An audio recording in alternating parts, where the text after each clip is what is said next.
sudah kedatangan narasumber dan kali ini kita berkaitan dengan moderasi beragama. Kita semua tahu kan ya, kalau sekarang agama itu nggak cuma hadir di tempat ibadah atau ruang-ruang formal, tetapi juga sudah masuk ke layar handphone, lewat postingan, lewat kutipan, video-video singkat, bahkan komentar-komentar netizen.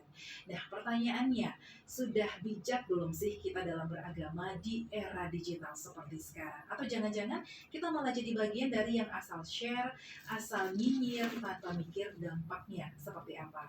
Kali ini kita sudah kedatangan narasumber yang gak cuma paham agama secara mendalam, tapi juga punya perspektif yang menyejukkan. Kita langsung sapa Bapak Nyoman Buddha Asmara Putra MIKOM, dosen Prodi Penerangan Agama Hindu dari Staf Puputran Singaraja. Selamat pagi, Kak Buddha.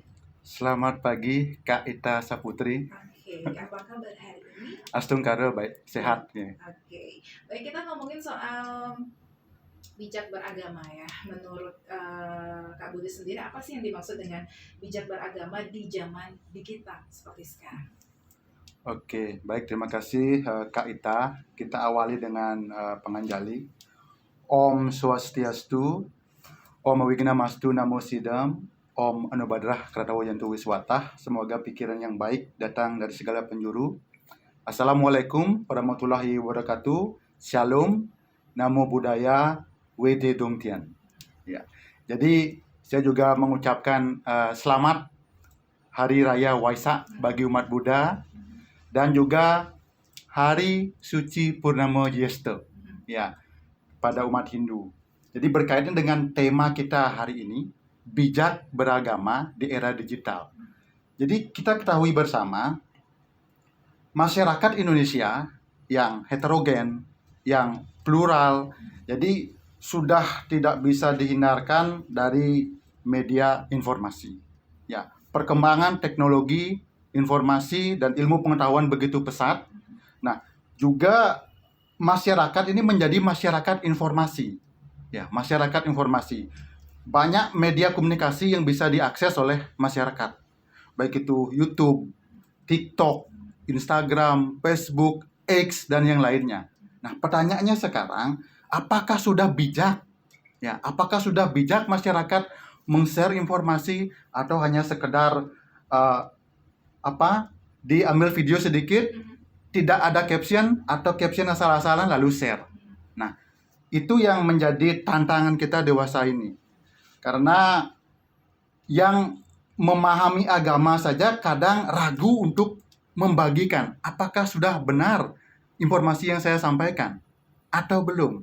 Nah, apalagi yang hanya di permukaan saja. Jadi perlu lebih dalam memahami, lebih komprehensif, didiskusikan dengan pakarnya, dibaca literasinya, sumbernya, referensinya, sastranya. Nah, baru kita share. Ada sumber sastra yang jelas, apa dasar kita berbicara. Nah, dengan begitu masyarakat tidak bertanya lagi. Oh, ini ada sumber sastranya. Kita berbicara tentang apa? Misalnya, Trikaya Parisuda, tentang hari raya, ada sumber sastranya. Jadi, ada beberapa masyarakat yang masih asal share. Masih asal share. Bahkan saya kemarin melihat ada penyuluh agama Hindu yang memberikan pencerahan di salah satu media. Tetapi apa reaksi masyarakat? DJ masuk.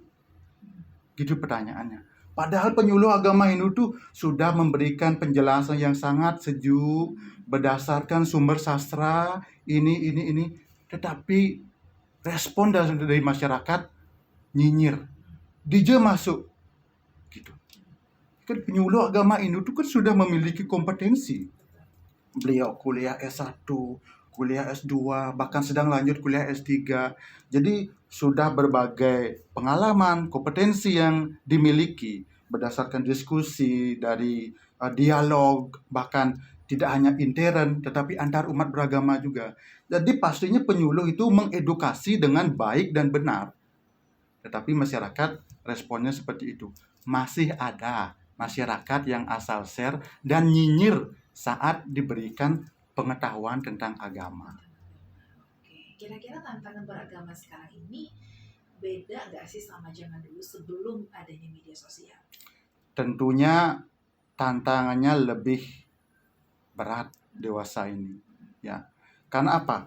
Kalau dulu orang belajar agama itu uh, bertemu dengan guru langsung.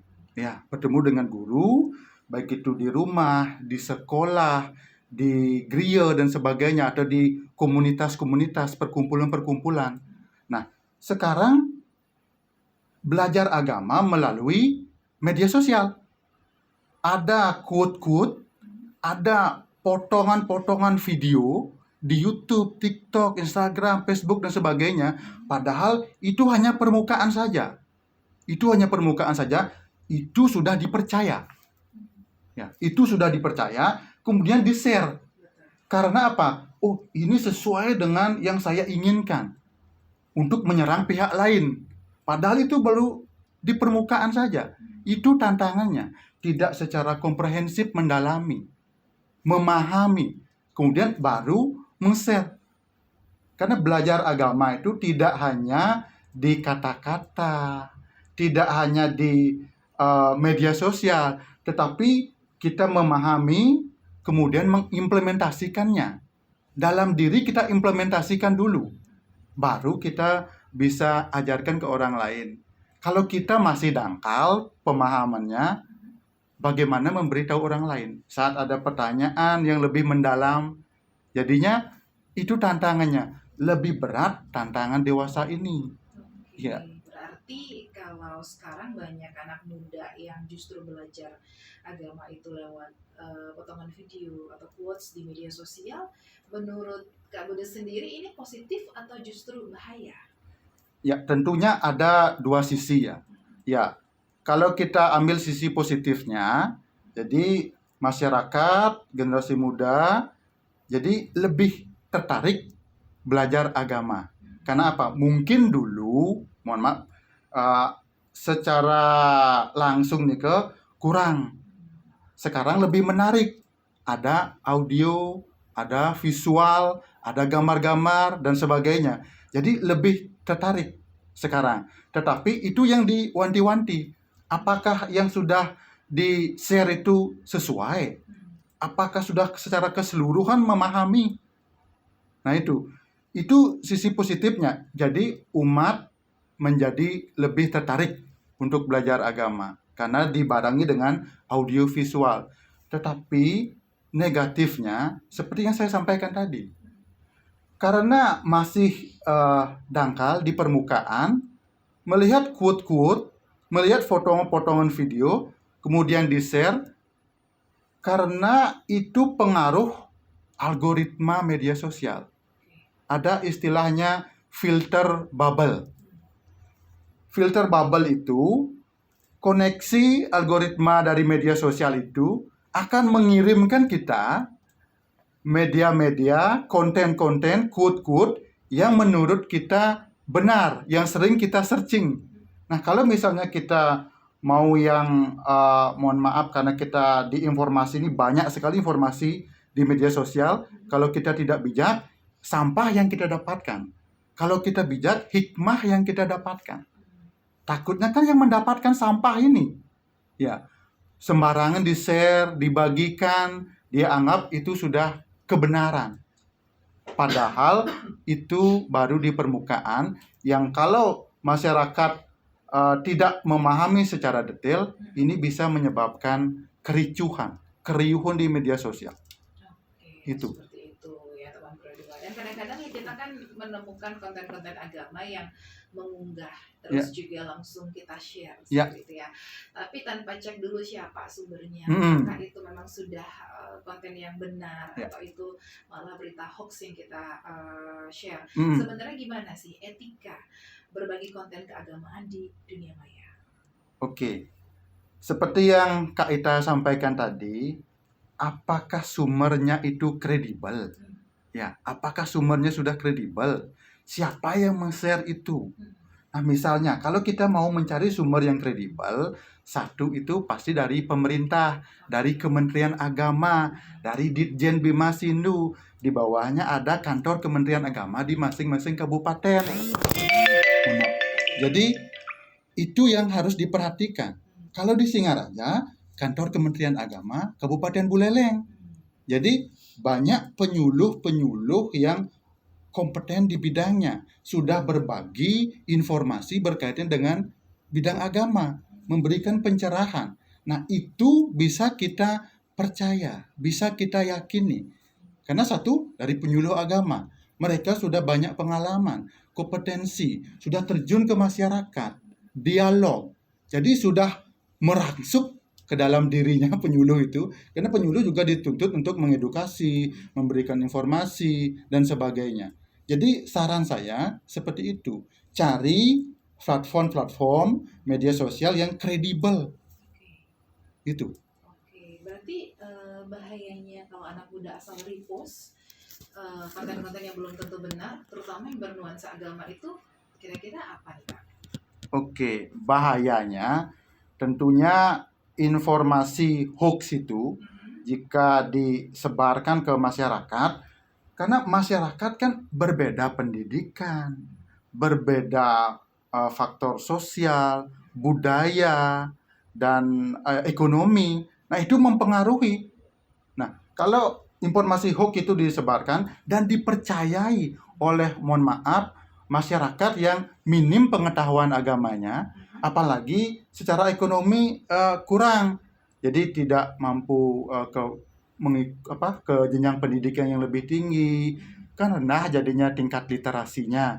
Jadi akan mudah dipercaya dan itu akan bisa diadu domba kita. Bisa diadu domba. Kita akan menjadi polarisasi, ya polarisasi, kemudian oh ini yang benar, ini yang salah, diadu domba kita. Itu yang berbahaya di masyarakat. Makanya penting cek dan recheck dulu. Cek dan recheck apakah ini sudah benar, sesuai, ada sumber sastranya nggak? Ya, tidak asal membuat tulisan, tidak ada sumber sastranya, kemudian diteruskan lagi oleh masyarakat, diteruskan, ini berbahaya, bisa merusak integrasi bangsa. Oke, menarik sekali ya teman Pro 2 untuk kamu yang pengen ikut bertanya terkait dengan topik kita pada pagi hari ini. Boleh langsung di WhatsApp di 081 139 91054. Nanti kita balik lagi, jangan kemana-mana, dengerin terus obrolan sepada di Pro 2 FM, teman terbaik kamu.